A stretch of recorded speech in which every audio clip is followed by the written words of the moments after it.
लोग ये कहानी ज़रूर सुने। बहुत ही खतरनाक और ज़बरदस्त कहानी है। हॉरर स्टोरी इससे पहले आप लोगों ने कभी नहीं देखे होंगे। एड और लोरैन वॉरेन पैरानॉर्मल इन्वेस्टिगेशन की दुनिया के सबसे पॉपुलर नाम। इन दोनों ने मिलके कई हॉन्टिंग्स के केसेस सॉल्व किए हैं और कई एग्जॉर्सिज्म्स भी किए हैं। लेकिन इनकी लाइफ में एक ऐसा केस है जिसने इन दोनों के भी होश उड़ा दिए थे। उनका आखिरी केस, द स्मर्ल्स फैमिली केस। इस कहानी की शुरुआत 1973 में अमेरिका के पेंसिल्वेनिया से हुई। जैक और जैनेट स्मर्ल अपनी दो बेटियों के साथ एक पुराने से डुप्लेक्स घर में शिफ्ट हुए थे। उनका पिछला घर एक हरिकेन की बाढ़ से तबाह हो गया था। अब वो एक नई जगह आए थे, नए सपने और एक बेहतर जिंदगी की उम्मीद लेकर। शुरू में तो सब अच्छा चल रहा था। कुछ ही महीनों में जैक का अपनी जॉब में प्रमोशन हुआ और उसने सोचा कि अब वो अपने इस घर को अच्छे से पैसे लगाकर रेनोवेट करेगा। पर जैसे ही घर के रिपेयर्स और रेनोवेशन का काम शुरू हुआ, घर में अजीबोगरीब चीजें होने लगीं। धीरे धीरे घर की चीजें इधर उधर होने लगीं। कई बार रिपेयर में काम आने वाले टूल्स और इक्विपमेंट्स गायब हो जाते थे और फिर अपने आप उसी जगह पर वापस आ जाते थे जहां से वो गायब हुए थे। घर के एक कमरे में दीवारों पर अजीब से काले निशान थे। जैक ने उस निशान के ऊपर उन दीवारों पर पेंट के 3-4 कोट करवाए, लेकिन कुछ ही दिनों में वो काले निशान फिर से वापस आ गए। जैक ने कई बार खुद से भी उन दीवारों को पेंट किया, लेकिन 3-4 दिनों के बाद वो काले निशान हमेशा वापस आ जाते थे। इसी बीच घर की लाइट्स कई बार अपने आप फ्लिकर करना शुरू कर देती थीं। एक बार शाम को जैक टीवी देखने बैठा तो टीवी देखते देखते अचानक ही उसके टीवी में आग लग गई, मानो किसी ने टीवी पर कोई बॉम्ब फेंक दिया हो। जैक ने कई इलेक्ट्रिशियंस को घर की वायरिंग चेक करने के लिए बुलाया, पर कभी कोई गड़बड़ ही नहीं मिलती थी। एक बार देर रात में उनके घर का रेडियो फुल वॉल्यूम पर बजने लगा। जैक नींद से गुस्से में उठा। उसे लगा कि शायद उसकी बेटियां कुछ शैतानी कर रही हैं, लेकिन जब वो ड्राइंग रूम में गया तो उसने देखा कि वो रेडियो अपने आप बज रहा था, क्योंकि उसका तार प्लग्ड इन था ही नहीं। ये घर में कई बार होने लगा। घर का टीवी और रेडियो अपने आप ही फुल वॉल्यूम में ऑन हो जाते, जबकि वो अनप्लग्ड होते थे। ड्रॉर्स और कैबिनेट्स अपने आप खुल जाते थे। घर का टेम्परेचर भी अपने आप ड्रॉप हो जाता था और गर्मी के महीने में भी घर के अंदर एक कपकपाती ठंड हो जाती थी। जब जैक और जेनेट के बेडरूम का बाथरूम रेनोवेट हुआ तो कुछ बेहद अजीब घटा।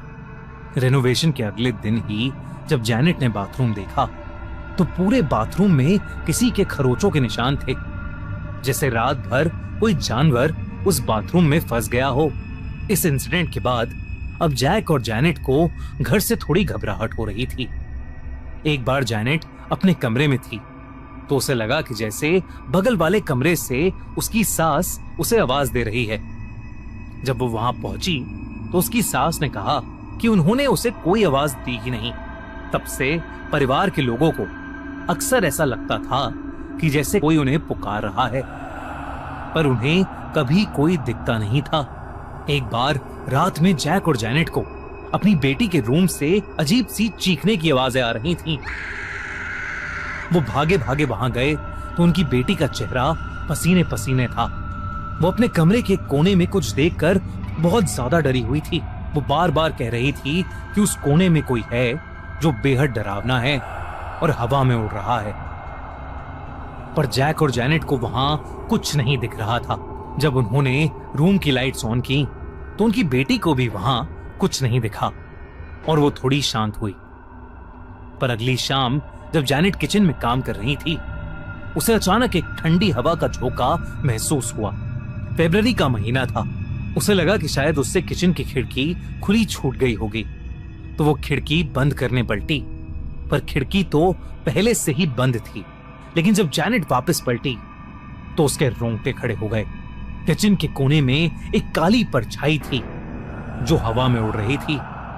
एक परछाई जिसका कोई चेहरा नहीं था, पर फिर भी ऐसा लग रहा था जैसे वो परछाई जैनेट को ही देख रही है। जैनेट को लग रहा था जैसे वो हेलुसिनेट कर रही है। उसके हाथ पैर डर के मारे मानो जम से गए थे। वो काली परछाई पहले धीरे धीरे जैनेट के बिल्कुल करीब आई और फिर उसके करीब से गुजर के घर की दीवार के आर पार चली गई। उसी दिन जैनेट की सास ने भी उसे बताया कि उन्होंने भी उस काली परछाई को देखा है। धीरे धीरे उस काली परछाई का घर में सब लोगों को दिखना एक आम सी बात हो गई थी। जैक और जैनेट का शक अब यकीन में बदल रहा था। उन्हें समझ आने लगा था कि उनके घर में कोई स्पिरिट है, पर क्योंकि वो किसी को हार्म नहीं कर रही है, इसलिए उन्होंने उन चीजों के साथ रहना शुरू कर दिया। कुछ समय बाद जैनेट और जैक की ट्विंस बेटियां हुई और तब से सब कुछ बदल गया। एक रोज जैक अपनी बेटियों के साथ लिविंग रूम में बैठा हुआ था जब अचानक ही लिविंग रूम की सीलिंग से उसे एक अजीब सी आवाज सुनाई दी, जैसे सीलिंग से कोई कुछ उखाड़ रहा हो। जब जैनेट ने ऊपर देखा तो उसकी सांसें अटक गईं। उसने जल्दी से अपनी छोटी बेटी को अपने पास खींचा और जैसे ही वो हटी, बड़ा सा शैंडलियर सीलिंग से नीचे गिर गया।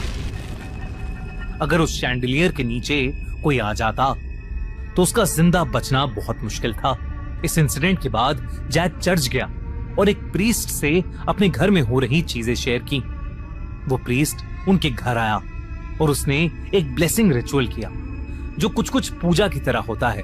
उसके बाद थोड़े समय के लिए सारी एक्टिविटीज बंद हो गईं, लेकिन फिर कुछ टाइम बाद सब वापस शुरू हो गया और इस बार उन चीजों का होना बहुत ज्यादा हो गया था। कभी किचन की कोई अप्लायंस आग पकड़ लेती तो कभी घर के बल्ब अपने आप फूट जाते। घर में रह रहे फैमिली मेंबर्स को अक्सर चीजों से चोटें लगती रहती। हद तो तब हो गई थी जब एक बार प्रीस्ट के ब्लेसिंग रिचुअल करने के जस्ट बाद स्मर्ल फैमिली का डॉग अजीब तरीके से छटपटाने लगा और जोर जोर से भौंकने लगा और फिर सबकी आंखों के सामने वो हवा में उड़ा और सीधा जाकर पिछली दीवार पर जा लगा। उनके डॉग को बहुत चोट आई, लेकिन जो उसके साथ उस दिन हुआ उसने पूरी स्मर्ल फैमिली को हिलाकर रख दिया। जैक और जैनेट अब समझ चुके थे कि घर में मौजूद वो स्पिरिट उनके परिवार की जान के पीछे पड़ी है। कई प्रीस्ट घर में आए और उन्होंने ब्लेसिंग रिचुअल्स करे, लेकिन उसका कुछ असर नहीं हो रहा था। जैक ने प्रीस्ट से घर का एग्जॉर्सिज्म करने को कहा, लेकिन जैक के पास इन सब बातों का कोई प्रूफ नहीं था, इसलिए उसे चर्च से एग्जॉर्सिज्म की परमिशन नहीं मिली। उस घर में उसका बहुत सारा पैसा ऑलरेडी लग चुका था और जैक को उस घर के लिए कोई खरीदार भी नहीं मिल रहा था। इसलिए जैक और जैनेट वो घर चाह कर भी छोड़ ही नहीं पा रहे थे। सालों बीत चुके थे, लेकिन उनकी इन प्रॉब्लम्स का कोई सल्यूशन उन्हें मिल ही नहीं रहा था। और तब किसी ने उन्हें एड और लोरैन वॉरेन के बारे में बताया। क्या एड और लोरैन वॉरेन स्मर्ल फैमिली को बचा पाएंगे या कुछ और बहुत भयानक होगा?